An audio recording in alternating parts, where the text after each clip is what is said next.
Let's talk about how you can create your own shower enclosure with the templates that are provided in eShowers and how easy it can be. So we're in the main window here. We've opened the software, and all we need to do is go to this new icon up here, and we're going to basically create a new job. So over here, we need to fill in some basic information. So we'll just call this YouTube job. And you see it has some status information, locations like it could be the location of the shower itself, right? So it's in the master bedroom, let's call it. And purchase order information, things like that. You can always go back and complete this stuff later on too. So once I save that, I have two choices. I can either insert shower or click from template. So that's what we're going to do. So here's an example of hinged left 180-degree templates. So you'll see we've got three choices here and three choices here. So the different returns they have and the different hinging and even double doors. So to keep it simple, we'll just go ahead and pick like this template here. This is probably a fairly common one.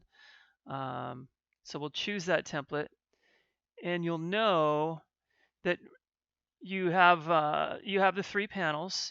You also have a message here, alerts. Now the software actually alerts you if certain things aren't to spec as needed, let's say. So the first thing is there's no dimensions. So we'll know that message should go away when we put our dimensions in. So let's say we've got 60 inches above the little knee wall, and there's no outage let's put in, but we could put an outage in if we wanted to. Let's say this is 24 inches.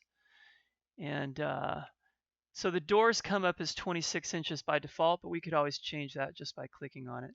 And to get to the outage thing, we can actually say that there's an outage in this panel, whether the right's high or the left is high, just by clicking on one of these and entering a dimension. And then that's what gives the glass fabrication sheet the outage that it needs. So this little dimension here, this is the rise. Let's say that's a 12-inch, or let's call it a 16-inch little bulkhead knee wall. There's our door. Let's go here. It's a 16-inch also. So the trick is, if we had a full height opening here, or full height panel, I mean, I would have to make sure the math works. So like for this dimension here, I'm going to say it matches the other side, so it's 60 inches. But if I did have a full height panel, like even in the case of the door, it's going to be coming out as 76 inches because it knows that we've got 60-inch panels next to it and a 16-inch rise. So those will be 76 inches. So now it's saying that there's head support required. So it's basically thinking that we're going all the way to the ceiling, which is fine. So we're going to click head support, and then we're going to say we want to use clamps, and then we can even pick the part for the clamps.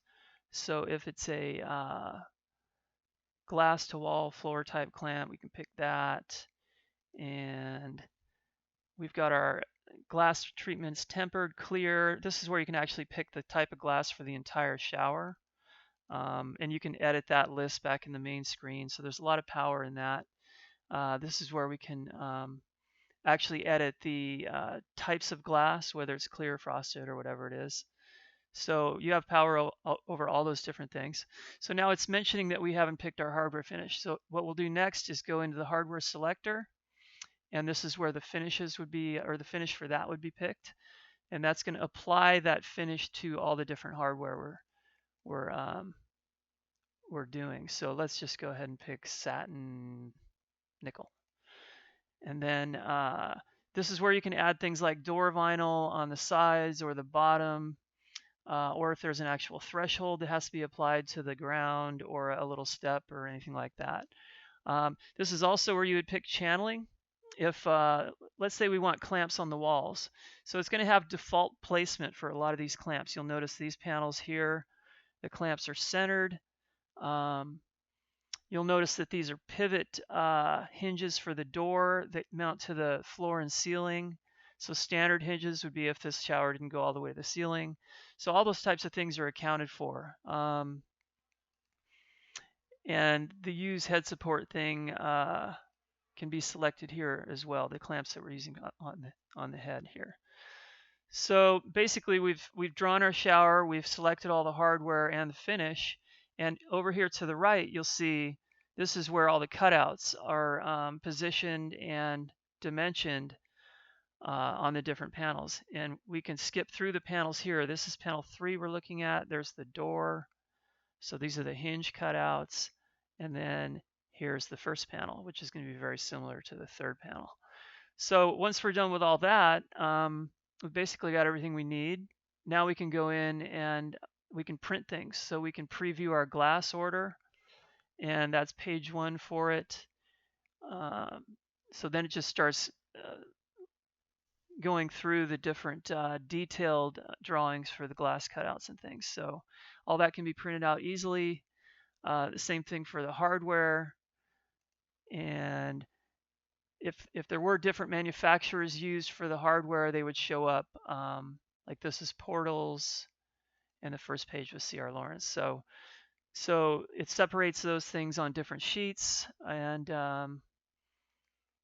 we can create DXF files for exporting to a CNC machine.